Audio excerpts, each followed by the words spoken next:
now that we've got everything in, combine, draft, free agency, franchise tags, Lamar landed, Rodgers landed, we started thinking about which teams are more likely to crash the party.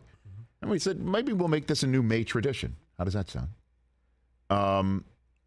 And so to talk ball, who's one of our favorites to talk ball with? Maybe to just chop it up in a similar fashion that we did yesterday.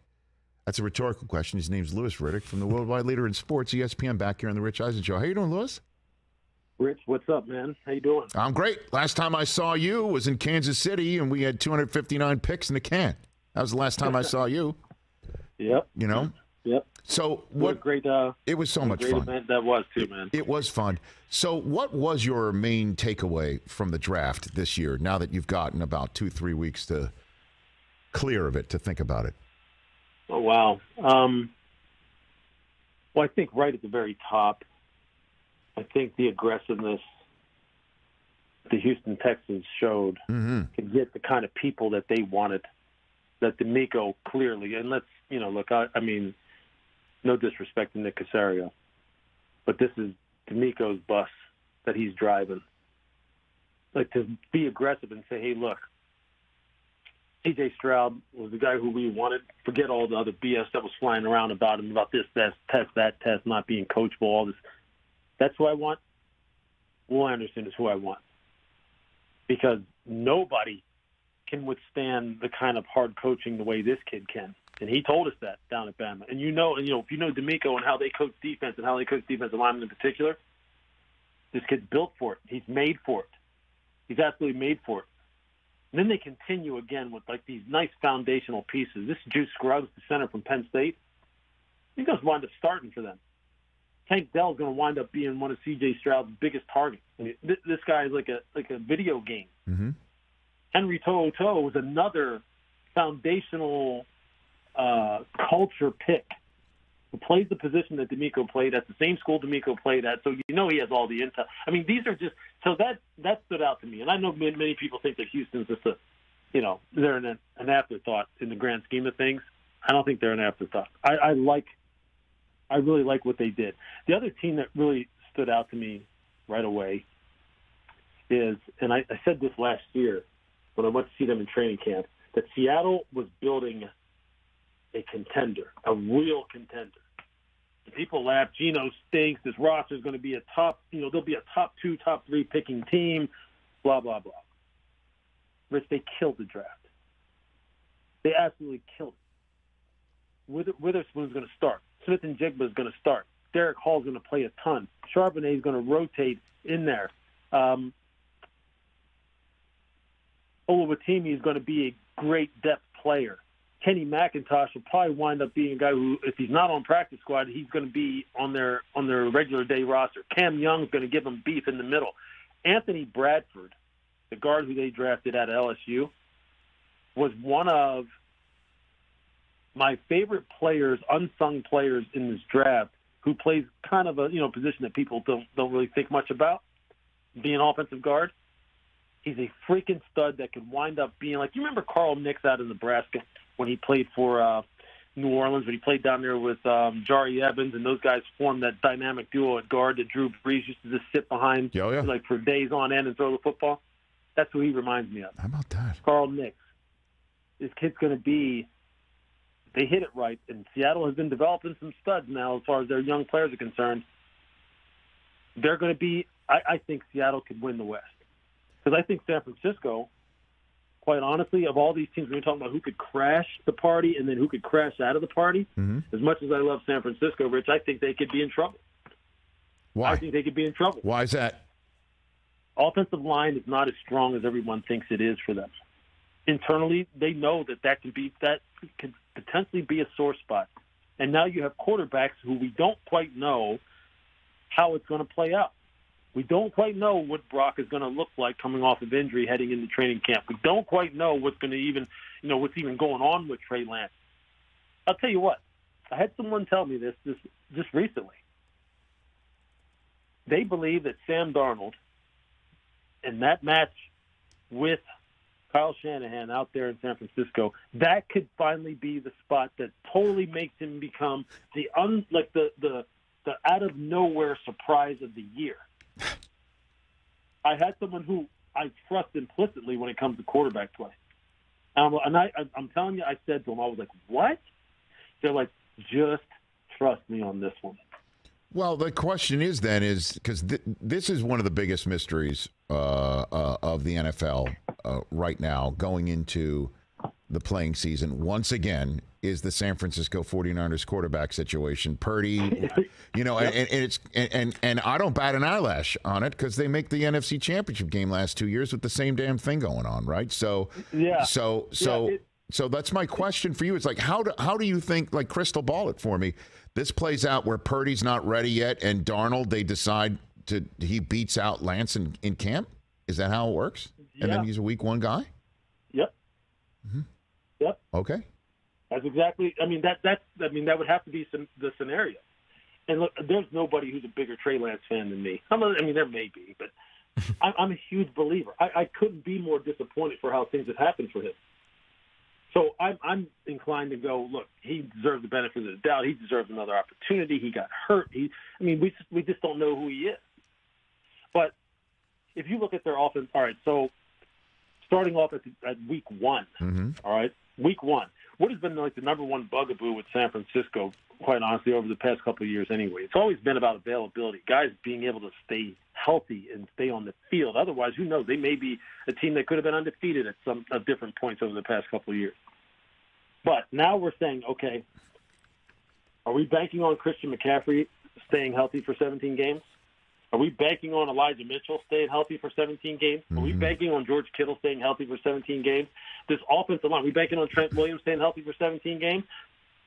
The right side of their offensive line between Spencer Buford and Colton McKivitz, who are their right guard and right tackle now. Are we saying that these guys, like, they have one elite player on their offensive line, one. And he's not always healthy all the time. Debo's not always healthy all the time. So although this team has a bunch of studs, this offense has a bunch of studs, like, there's a lot of questions there for me. And I'm just saying, relative to what Seattle is doing right now, LA's out of it. Arizona just needs to figure out who the hell they are in the first place. I'm just saying Seattle, to me, it looks like a team that made a huge jump last year. And with the firepower they added this offseason, I think Seattle is ready to really, really burst onto the scene. The rest of the teams, look, the normal suspects are going to be there.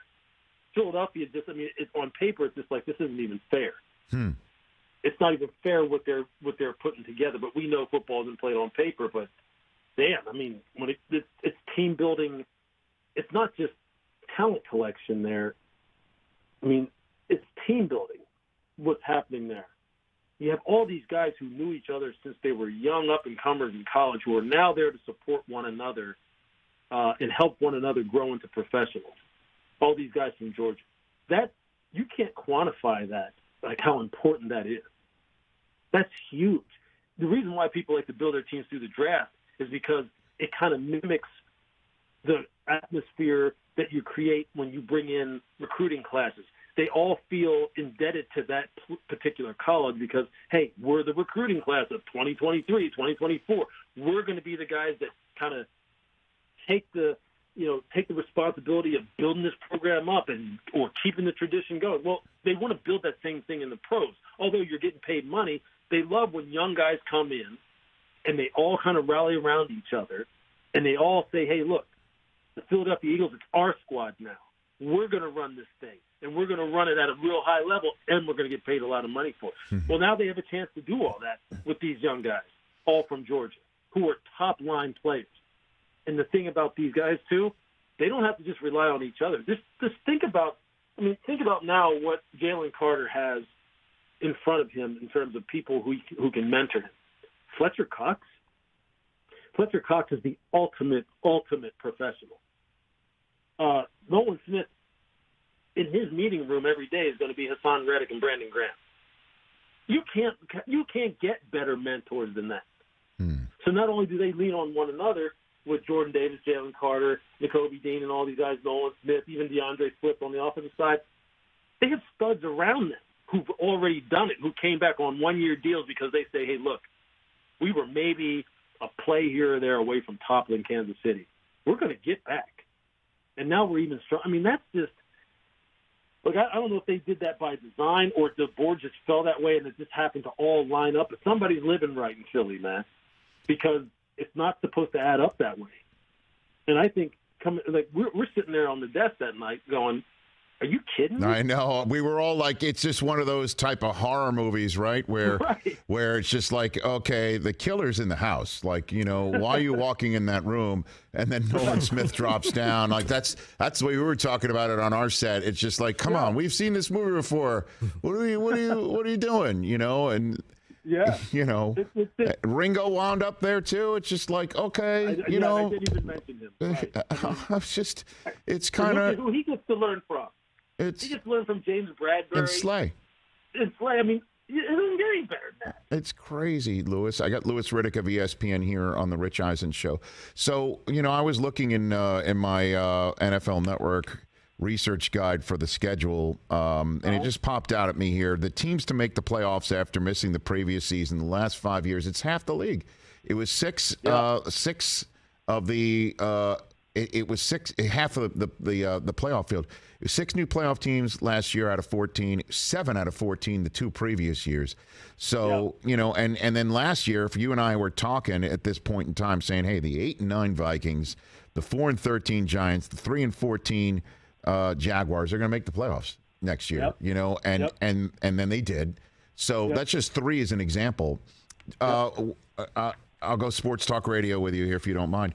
The AFC team that you think is most likely to be a new playoff team this coming season? Oh, wow. Well, you know what? It's funny because you catch me off guard like this. Sorry, sir. I already had in my mind the NFC team, who I think is going to. All right, so we'll start with the NFC if you want to go first, and now I've telegraphed it's going to be the AFC after that. So go with the one that you got in your mind. Go for it.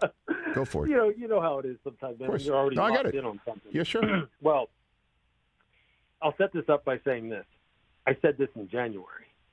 Okay, I like it. Right after they were done, like mopping Lambeau with the Packers, was Detroit. Rich, they mopped. This team, they mopped. has got it going on. And I know people are going to say, "What? They drafted Jahmyr Gibbs and Jack Campbell in the first round. They don't know what the hell they're doing." Yeah, they do. Yeah, they do. But they have a top 3 offensive line in all football. In all football. They have a quarterback who some people are sitting there going, did Sean get that wrong? Not to say that Matthew wasn't great out there and they won a Super Bowl with him, but Jared Goff is no throwaway. Clearly.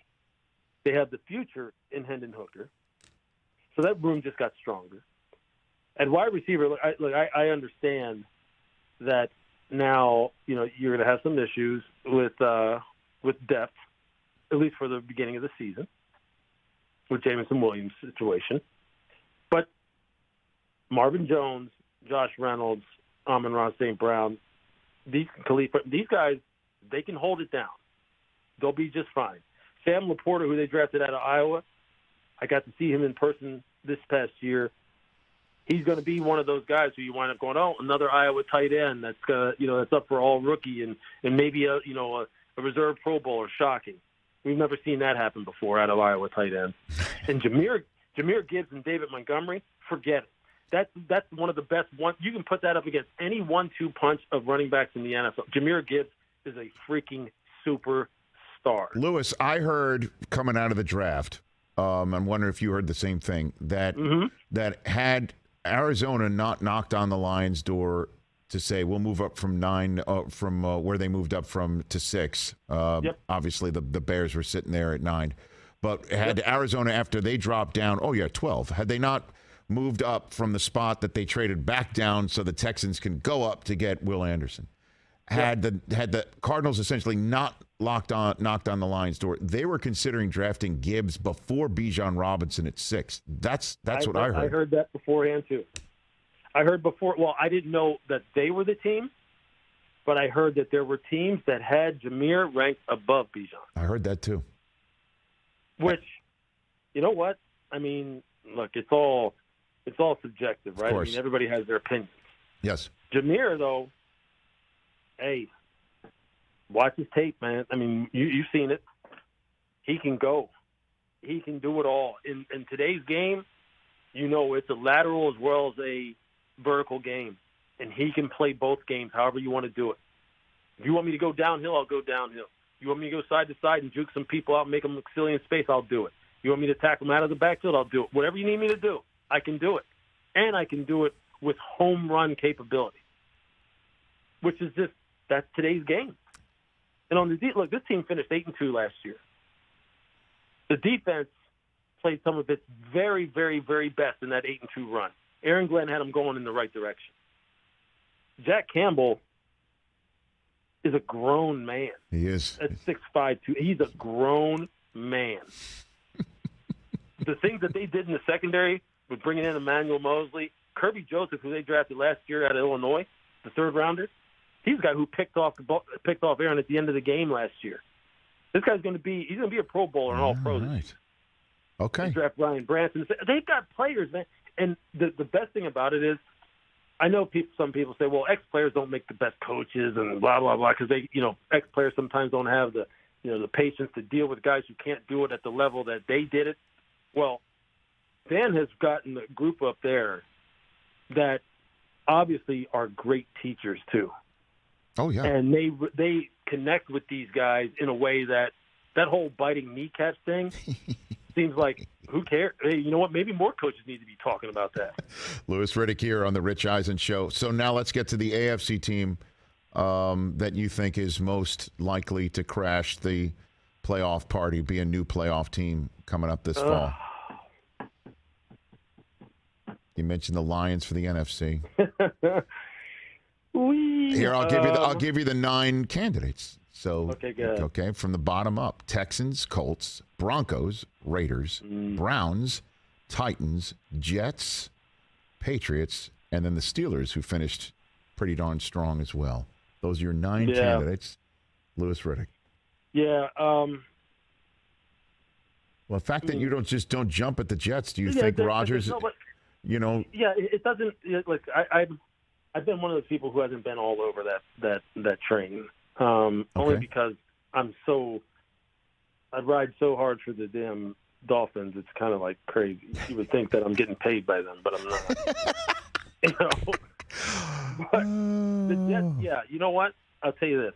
This is what decides it. All right. So if somewhere between the combination of Dwayne Brown, Mekhi Becton, Max Mitchell, Billy Turner, those tackles, if somehow, some way they're able to be just average and not have Aaron, kind of looking around going, what the hell's going on here? I'm getting pummeled here. Mm-hmm.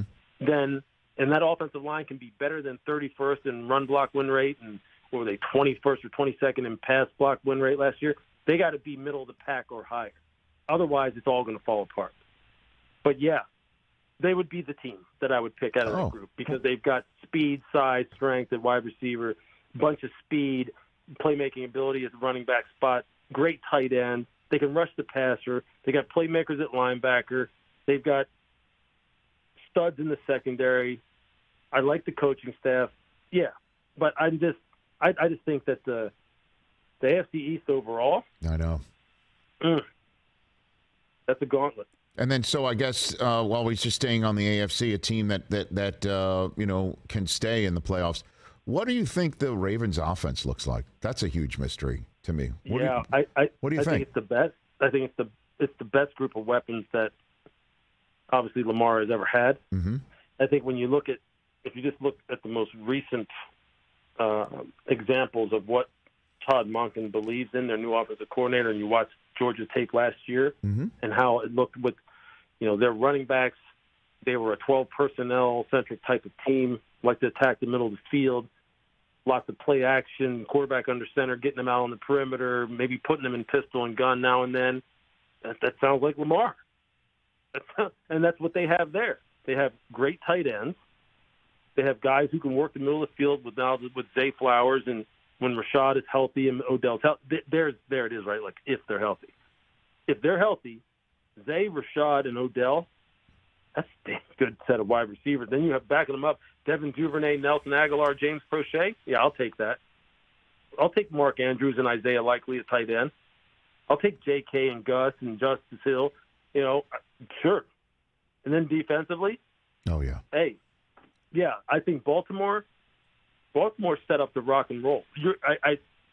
I think that this could be the true next step in the evolution of Lamar Jackson. I really do. I just hope he buys into it. The relationship's great between him and Coach Monk, and all these guys, in particular on the perimeter, stay healthy. Thanks for the call, Lewis. Honestly, we're like, who can help us chop up this subject matter? And you were the first person that popped to mind. So I appreciate you being free and up for it. Let's do this more often. Of course, man. You're the always best. Appreciate you bringing me on. Thanks a lot. Right back at you. That is none other than Louis Riddick of ESPN here. Catch the Rich Eisen Show every single day on the Roku channel, 12 to 3 Eastern, for free.